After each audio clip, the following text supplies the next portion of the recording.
Zoom, इसको देखो।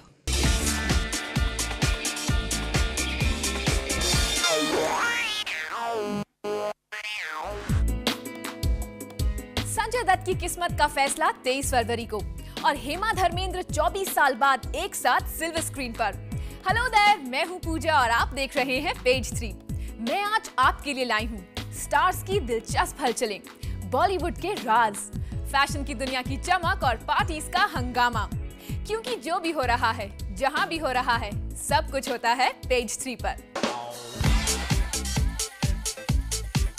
अमिताभ बच्चन और निशब्द, शाहरुख खान ब्रांड एंडोर्समेंट्स पर, जॉन अब्राहम चले ऑस्कर्स, जिमी शेरगिल और सोनिया मेहरा विक्टोरिया नंबर 203 में, स्पोर्ट्स वेयर और तरुण तहलियानी, कैच द इंटरनेशनल बज।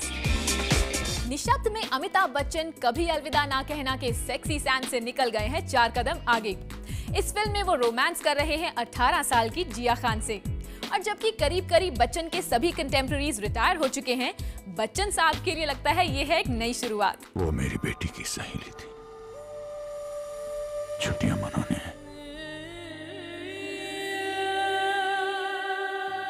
घर आई थी। जब अमिताभ बच्चन को निशब्द का रोल ऑफर किया गया तो उन्होंने बेहिचक इसके लिए हामी भर दी। कुछ लोगों की राय थी कि करियर के इस मुकाम पर 18 साल की लड़की के साथ एक लव स्टोरी करना शायद बच्चन के लिए ठीक ना हो, मगर उन्होंने इसको लिया एक चैलेंज की तरह। इस रिश्ते को कभी इसको टटोला नहीं गया था और मुझे लगा कि एक कलाकार की हैसियत से मुझे एक अवसर मिल रहा है कुछ नया करने को। परिस्थितियाँ अलग, समा अलग, और यही वजह थी कि मैंने कहा कि इसे बनाना चाहिए। बहुत से लोग कहते हैं कि ये आप 60 वर्ष के हैं, 18 वर्ष की लड़की है, ठीक नहीं लगेगा, अच्छा नहीं लगेगा।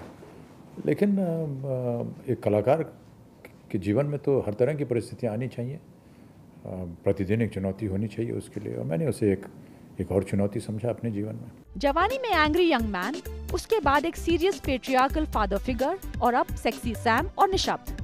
मगर बच्चन का मानना है कि ऐसे किरदार निभाना उनके करियर में कोई नए फेज की शुरुआत बिल्कुल नहीं है। नहीं, ये फेज नहीं है। अलग अलग तरह के किरदार मिलते रहते हैं, उन्हें करना चाहिए। अब हमारी उम्र है कि इसी तरह के किरदार हमें मिलेंगे। अभी आने वाली फिल्म में मैं विलेन का रोल कर रहा हूँ, गब्बर सिंह का रोल कर रहा हूँ, और कुछ अभी अंग्रेजी की फिल्म आ रही है, अभी ऋतुपर्णो घोष की फिल्म है। एक पल को भी जाता नहीं तेरे बिन कहीं। निशब्द की तुलना व्लादिमीर नाबोकोव के नॉवेल पर आधारित स्टैनली क्यूब्रिक की कंट्रोवर्शियल फिल्म लॉलिटा से की जा रही है, जो कि एक 60 साल के आदमी और 12 साल की लड़की की प्रेम कहानी है, और जिसमें थी काफी गर्मा गर्म सीन्स भी।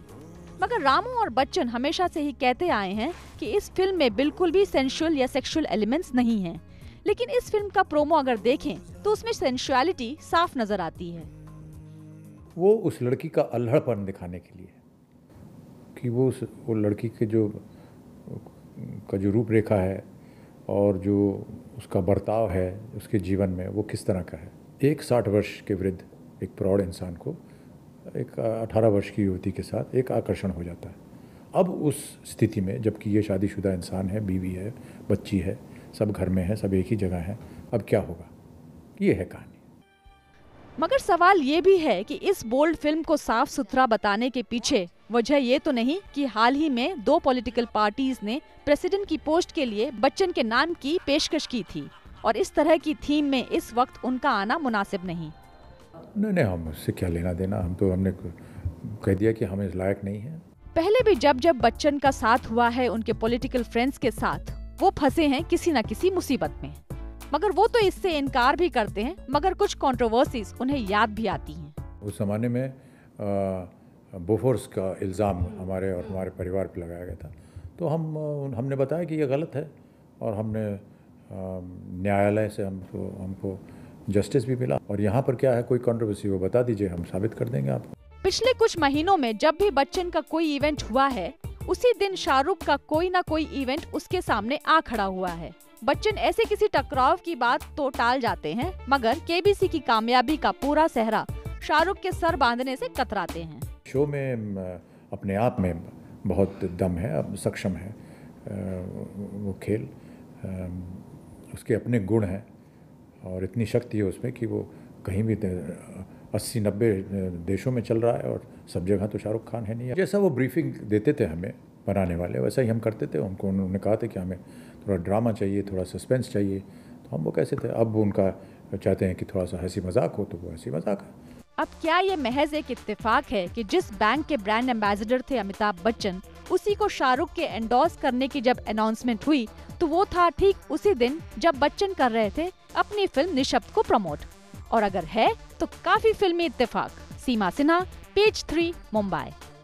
अब तक ये अफवाह तेजी से फैल चुकी है कि शाहरुख खान लेना चाह रहे हैं अमिताभ बच्चन की जगह और उन्हीं के नक्शे कदम पर चल रहे हैं।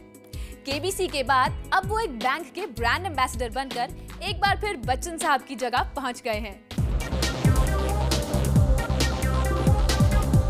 अमिताभ बच्चन जिन ब्रांड्स को एंडोर्स करते हैं, शाहरुख भी उन्हीं को अपनाते हैं। लेकिन इस सिलसिले में जब शाहरुख से पूछा जाए तो वो थोड़ा उखड़ जाते हैं। To make it nice and auspicious, we'll start with the topic at hand, which is global remittances. मुझे जो ऑफर मिलती है मैं वो करता हूँ। पर एक बात तो शाहरुख मानते हैं कि जिस तरह केबीसी और एक बैंक के एम्बेसडर बनने के बाद बिग बी ने लोगों को किया माला माल, वैसे ही वो भी लोगों को अमीर बनाकर ही छोड़ेंगे। I think ये ओवर सिंप्लीफिकेशन है ये फैक्ट्स का कि मैं तो उम्मीद यही करूँगा कि इमोशनली और अदरवाइज जो भी लोग मुझसे टच में आए मेरे काम के जरिए और अदरवाइज पर्सनली हर तरह से खुश और अमीर बने। यही तमन्ना रहती है स्टेज पर आके अपने करियर की। बट ऑफ कोर्स कहीं ना कहीं पर थोड़ी बहुत समझ मुझे भी है जिन चीज़ों को मैं एंडोर्स करता हूँ और कुछ समझ में आता है। और जहाँ तक आज का सवाल है या दूसरे कोई और प्रोडक्ट का सवाल है, most of them are looking for benefiting the consumer. And I think that is essentially the kind of take I have when I'm signing up with anyone. Is this benefiting the consumer? ताजुब की बात तो ये है कि करोड़ों में खेलने वाले शाहरुख पैसे से ताल्लुक रखने वाली बातों से अनजान बनते हैं। I don't know much about money. If I make a comment, I can give you a big spiel. As a nobody, as a star, it makes no sense for me to be making a comment on this. I just hope the budget is going to be as wonderful as it is for everybody.